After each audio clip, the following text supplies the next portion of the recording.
The Glazers, the family that has owned United since 2005, decided to sell their star player, French striker Adrien Dupont, to Real Madrid. For a record fee, £120 million, the move was made without any clear reinvestment plan or transfer strategy. Head coach Michael Steele, who had just signed a 5-year contract, was shocked by the news. He resigned after just a few days after failing to receive assurances from the board that this was part of a long-term strategy. The first conflict, the board, under pressure from the Glazers to make profits, went toe-to-toe with the newly appointed director of football, Emma Hughes.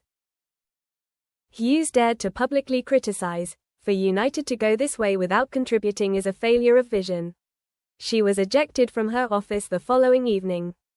The shareholders' meeting was chaotic. A group of loyal fans accused the Glazers of damaging a great brand for quick profits. There was even a wave of self-proclaimed Red Rebellion, calling for them to leave Old Trafford quickly. Without Dupont, United started the season badly. A series of defeats 0-4 to Newcastle, 1-5 to Arsenal, and a shock 0-3 to the deep-lying team Bournemouth caused the team's confidence to collapse. Then came a 2-3 defeat in the Manchester derby, despite United leading 2-0 in the first 10 minutes. The players fell into a state of panic. The assistant coach had to come on the field to stop the match, something that had never happened in the club's history. Media storm. A series of articles from The Guardian and Daily Mail asked the question, is MU still a big club, or just a brand on paper? International media was abuzz with everything from the fallen Red Devils to Old Trafford in chaos. Twitter was also flooded with memes. Fans demand a boycott of the new season's jerseys, even suing the club's huge salaries. The story continues in a darker way behind the scenes. The big players, Bruno Silva, Marcus Aboué, show signs of losing their spirit. Silva was filmed leaving the training ground in a convertible, pursuing a personal career in the US. Aboué publicly complained on Instagram, "I came to Manchester to feel the passion. Now I only see the red shirt." A week after the video appeared, Aboué was reassured in front of the media, "I am committed to MU." But no one inside believed it. Some even discussed taking the key and secretly avoiding late training sessions. Red Rebellion launched a movement to support a club that truly belonged to the fans. Strategy: refuse to buy tickets for the next 5 matches, publicly contribute to a fund to raise enough financial strength to buy the club.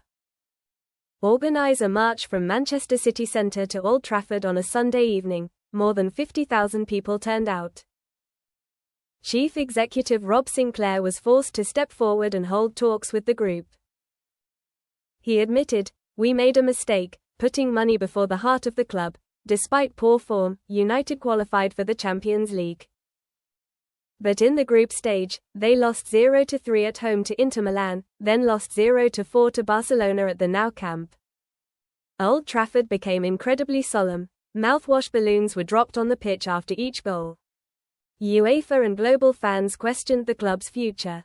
Ticket prices dropped to their lowest since 1996.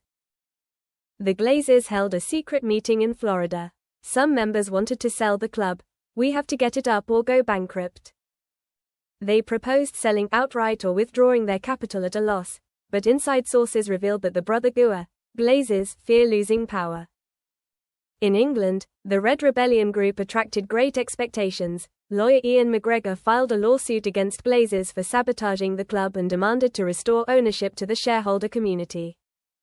The media called this the battle for the soul of MU. MU's representative announced a restructuring plan. They hired former coach Arsène Grenier, the legend who led MU many years ago. The plan: change from the base to the top.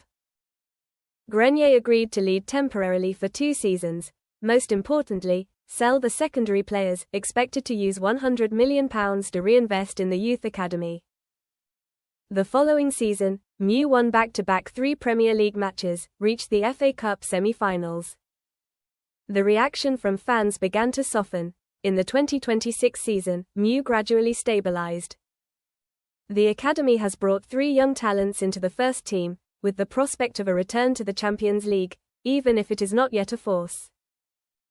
The Glazers have begun negotiations to sell some of their shares to an investment consortium of British fans and businessmen. The club is out of the black, but the lessons remain.